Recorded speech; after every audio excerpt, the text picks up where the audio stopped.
जितने दर्शक देख रहे हैं सभी को मेरा सच्चे दिल से प्रणाम। मेरा गाना अच्छा लगे तो लाइक करना, शेयर करना, कमेंट में ज़रूर बताना।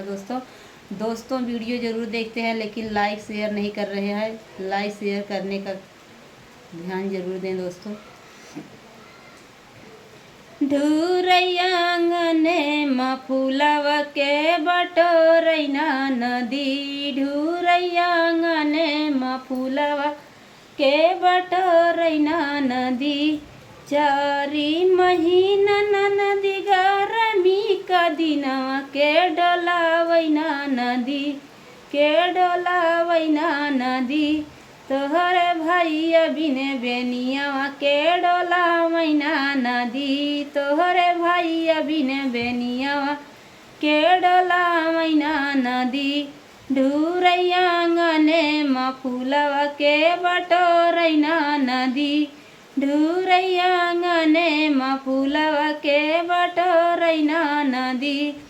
4 महीना नदी जाड़ा के दिनवा के ओढ़ावैना नदी, के ओढ़ावैना नदी। तोहरे भैया बिने रजैया के ओढ़ावैना नदी। ढूरैया आंगने में फूलवा के बटोरैना नदी, ढूरैया आंगने में फूलवा के बटोरैना नदी। ढूरैया आंगने में फूलवा के बटोरैना नदी। 4 महीना नदी बरखा के दिनवा के छवावैना नदी, के छवावैना नदी।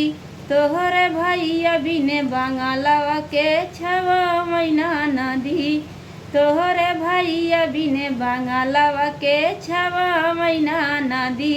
ढूरैया आंगने में फूलवा के बटोरैना नदी, ढूरैया आंगने में फूलवा के बटोरैना नदी।